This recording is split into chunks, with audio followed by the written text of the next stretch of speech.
Welcome back. Now for our big debate. Vice President Kamala Harris has recently surged to the top of the US presidential poll race, according to latest opinion poll numbers. Now, this is a development with significant implications for both the Democratic Party and also for their chief rival, former President Donald Trump of the Republican Party. Now, Harris's rise can be attributed to a strong performance on key issues, including the economy and foreign policy, which has apparently resonated with many voters. Her high-profile initiatives and alignment with current political priorities like social justice and climate change seem to have further bolstered her appeal. For the Democratic Party, however, the challenge now lies in trying to maintain on this momentum. Harris's leadership could energize the base and could unify the party around a capable figure. However, her increased prominence may also lead to heightened scrutiny and conflict due to the way Harris was shooed into the presidential race as a substitute, skipping the primaries. Now, of course, keep in mind that Donald Trump is looking for a second term in power. For him, Harris's popularity presents a challenge. He may need to sharpen his messaging and strategy to contrast himself with Harris's policies. His campaign may focus on his outsider status and track record while navigating legal challenges that could impact his campaign's dire action. So that is how things stand as of now. So to understand that, let me quickly go across to my guest joining me. We have Vibhuti Jha, ex-Republican candidate for New York Assembly. Also, I'm being joined by Ray Locker, journalist and author. Good morning, gentlemen. I'm guessing it's morning in the United States. And thank you for joining us on this debate in India. Vibhuti Jha, I'll come to you first. What seems to have gone wrong, Mr. Jha? A couple of months ago, or maybe a month ago, when we were all watching those now iconic visuals of Donald Trump escaping an assassination bid and with his fist held high in the air, everyone thought that that was the moment that had sealed the elections for him. You had a rival who many people were looking at as Sleepy Joe. You had a wave of sympathy in your favor, but it seems all the Democrats needed to do was to change the presidential candidate, and now it's Mr. Trump who is on the back foot. You gave credence to the phrase that 7 days is too long in politics, and things happen. And as you rightly said, that you had projected that 225 delegates for Kamala Harris and 219 for Trump. So the battleground states will eventually decide who is going to be the next president. And those are Wisconsin, Michigan, Pennsylvania, Georgia, Arizona, and Nevada. So you are looking at a completely polarized country that votes according to two-party line system and how the independents get captured. So the issue is very simple. This is a honeymoon time for Kamala Harris. It's a Democrat convention is right now starting. So all polls will favor her in a very natural way, because that's the hype there. The media is covering the new Democratic candidate. Sleepy Joe, the old tired man, is gone. So that accusation no longer holds.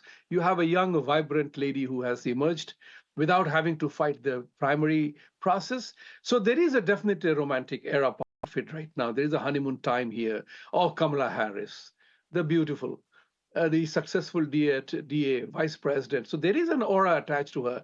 How will she gain on it is a toss-up, because as you know that there are a lot of issues emerge as the campaign goes forward.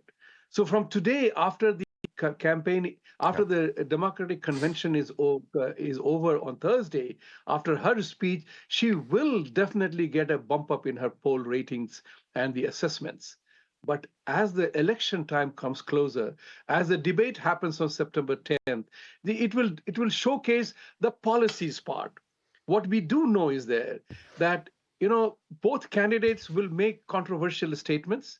They will both have policy agendas, which will depend upon who likes the agenda more, and that's how the polling will determine. So at this moment, the poll bump that Kamala Harris is getting doesn't mean much to me, for the simple reason that these are all polling the kind of questions that you ask. So if you ask the question, do you favor illegal immigration? Do you like inflation?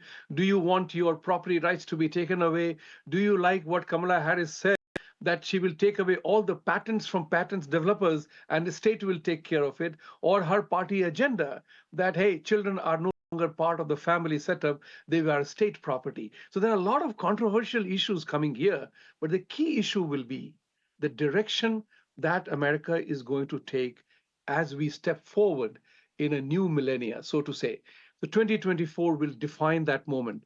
That will America choose the communist socialist ideology of seizing the control of the economic entities, or they will go ahead, or it will take the Trump path of making America great again, which is what made America great as of now, where every immigrant wants to come giving an arm and a leg, to say proverbially speaking.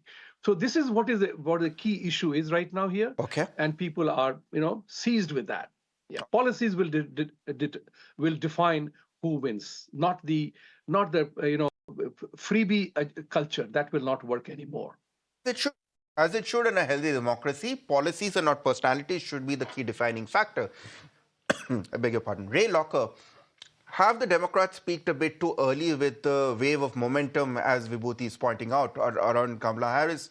Or do we need to wait for the first much-awaited debate face-off between Donald Trump and Kamala Harris to actually let America decide and finalize its mood as to which way the presidential ballot is likely to swing? Well, first of all, I'm going to have to disagree with Mr. Jha on whether or not the Democratic agenda is communist or socialist. I think, Kamala Harris, before she became vice president of an administration that is overseeing a revival in U.S. manufacturing for private industry, not state-run industry. She was a senator and attorney general of one of the largest economies in the world, and that's the state of California. Second, I don't think that they peaked too early. I think they're going to peak probably by the end of this week after 4 days of consistent media attention at the Democratic convention and a hammering on Donald Trump. Obviously, the debate will be pivotal, as we saw with the June 27th debate between President Biden and Donald Trump. And that's the thing that started the calls for Biden to withdraw, which he finally agreed to do. Debates are a big deal. I like her chances better against Trump because during the first debate, it was only Biden's poor performance that obscured Trump's abysmal performance, one that was repeat lies and misrepresentation. So he's not going to be able to get away with that anymore. The fact is, Donald Trump has never been an overwhelmingly popular candidate or president. He's never received the majority of popular votes in this country, and he never really polled above 50% approval polls during his entire presidency. So this is somebody who is 78 years old. He's wearing out his welcome, and he's going to have a challenge to regain his lead in the polls, which I think was based mostly on President Biden's weakness, not Trump's strength. Okay, Vibhuti Jha, if the momentum continues Kamala Harris's way, will we look back at this election and see, call it an election in which Donald Trump perhaps dug his own grave by focusing a bit extensively on Biden and forcing the Democrats to change their presidential candidate? Because that seems to have been a masterstroke which has really caught Donald Trump off guard, as Ray Locker was pointing out. I'm referring to a recent speech he made at Pennsylvania, where he seems to have not made up his mind to what to attack Kamala Harris on. Sometimes he says her laugh is something which is scary. Sometimes he called her Comrade Kamala. This quote specifically is quite illuminating. He says, they'll say he was rambling. I don't ramble. I'm a really smart guy, really smart. I don't ramble. But the other day, anytime I hit too hard, they say he was rambling. He's almost acknowledging the fact that perhaps his comments, his attacks, his speeches over the last few weeks, ever since Kamala Harris has become his main rival, have been a bit off the mark. And it seems Donald Trump really cannot decide on what his agenda is to take on Kamala Harris. He prepared almost entirely for Joe Biden. Kamala Harris seems to have come out of syllabus for him. Yeah, see, the elements of surprise always exist in politics, and you got to be ready for that. So Mr. Trump ought to be ready, because who knows, the convention may have somebody else. There was a whole lot of permutation combination going on before Biden was, ousted, so to say. But important part here is, again, if I may say to Mr. Ray's comment about popular vote in America, American elections do not run on the same basis as India or UK or European elections run. There is a system of electoral college. If popular vote alone were to decide, we don't need election in United States. Let California and New York decide who will be the next president. But I totally do not agree with that process. However, it is important to bear in mind that we do not need to jump the gun, so to say, as of now. This Democratic Convention needs to be over. After this one is over, let's see what happens in the debate. The policy is important because one thing we know: what are people tired of? They're tired of wars, incessant wars. They are tired of the breach of border on the southern area. They are tired of the inflation that has eaten up, from the actual inflation that is affecting the people. And I can give you evidence of that. Okay. That whether you go to a Thai restaurant to pick up a green curry, the size of the container has gone half, whereas you're paying the same price. So the entire America is experiencing not only Bidenflation, but also shrinkflation. These are issues which are very critical. But this is what is important here for Mr. Trump to remember. If I were to counsel Mr. Trump, I would say, go and focus on your policies, and policies. Whose policies benefit the people? Whose policies benefit the nation? That's the agenda that needs to be driven. I give credit to Democrats. They are very savvy in exploiting the emotional content of the campaign. They do it very well. And that's where the Republican Party has to shape up. But how do you combine Vibhuti Jha, emotion and fact together? that should have been where Donald Trump should have hit a home run when you talk about capitalizing on the emotional content of emotional quotient of an election. He had perhaps the most massive swelling of outpouring of support and sympathy for him after the assassination bid against him. If he has reached a point where Republicans like you are saying that it's Democrats who are capitalizing on the emotional content, on the sympathy wave, on the softness, on the personality cult at this point, isn't this a major strategic gamble or strategic backfire by the Republicans? No, it is not. See, remember one thing, if you have noticed the media coverage, the major media outlets, they even called this entire thing as phony. Didn't happen. So there is a significant suppression or manipulation the way the news is carried forward. So this is what is important for the rest of the world to know too. So while it is very important for you and I to be part of the media to understand this, there is one Fox channel which caters to the conservative or Republican agenda. They are being hounded as the evil incarnate, whereas ABC, CBS, NBC, MSNBC, CNN, and whatever, they are all catering to the left or the Democratic side of the story. But the Democratic candidate will not come on the show or debate on Fox. Why? This is where the media has hijacked the entire narrative, and that's what is important. Whoever controls the media controls the narrative. So at this point in time, Trump has to fight that battle. So when I talk about the emotional content, is how they play abortion, the gun, everything else in a very emotional way, not the factual or the truthful way. And that's a subject matter for a debate at another time, of course, no doubt. That's a very interesting, and again, it's charges of who owns the media. It's the same story in every country, in every election. Ray Locker, do you agree with Vibhuti Jha there that when you look at mainstream media, whether it be CNN, whether it is NBC, they have an agenda. They're all obviously blue in their political ideologies. But I mean, even as I asked this question to you, I'm not sure whether that really is the case, because even if mainstream media is with Kamala Harris, one would argue that social media, the founder, the owner of X, Elon Musk, is an avowed Donald Trump fan. No, I don't believe that the mainstream media is controlled by Kamala Harris or the left or Democrats. I've been in the mainstream media. I've been in those newsrooms, meetings time and time again.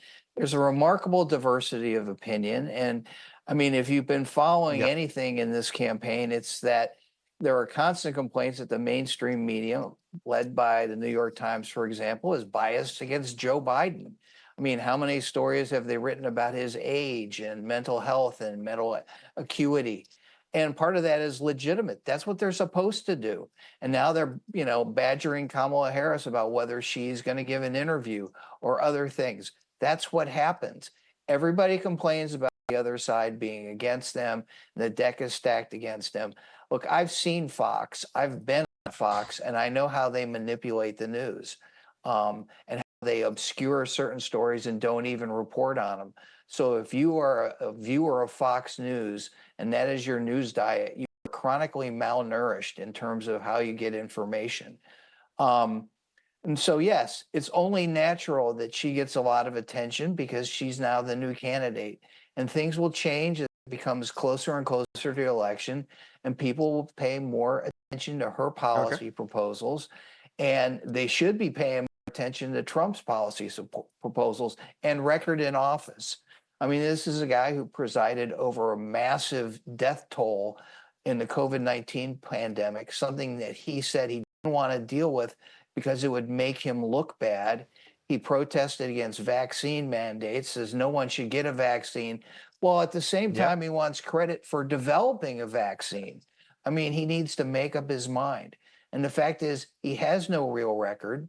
He kept saying during his presidency, well, infrastructure week is going to happen. It never happened, and Biden passed a bipartisan infrastructure bill. Trump always says, I'm going to have my policy on this or that in 2 weeks.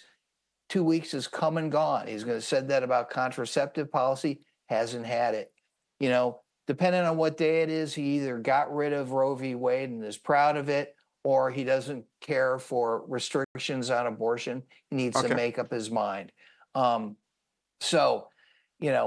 anybody says Harris doesn't have proposals, it's very easy for her to say, what are your proposals? They keep changing.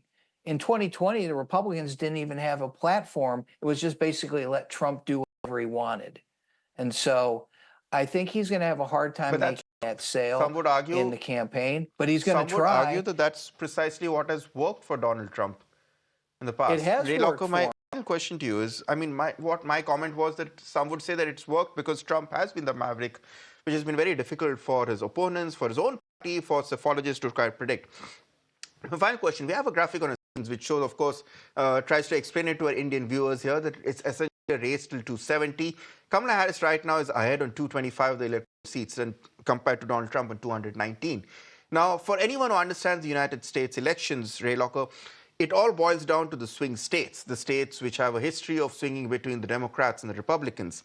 The way my maths works out, Kamala Harris could either focus on the Sun Belt, which, if I'm not mistaken, are the states of Georgia, Arizona, Nevada, and North Carolina, or she could focus on the Midwestern Rust Belt, which is Pennsylvania, Michigan, and Wisconsin. For Trump to overtake that lead and reach 270, he'll have to target both these belts. That automatically puts the advantage with Kamala Harris. What does she now have to do? And if you would be a tactician, which would be the belt or the range of swing states you would focus on? Well, I think she's fairly secure in Michigan, Wisconsin, probably Pennsylvania. And I think the states that put her over the top are Arizona, Georgia, and North Carolina. I think you're going to see her in North Carolina a lot. That's a gettable state for Democrats this time around. Trump has not really been polling well there throughout this campaign, even though he carried it in 2016 and 2020. And the last time a Democrat won North Carolina was in 2008, and it was Barack Obama.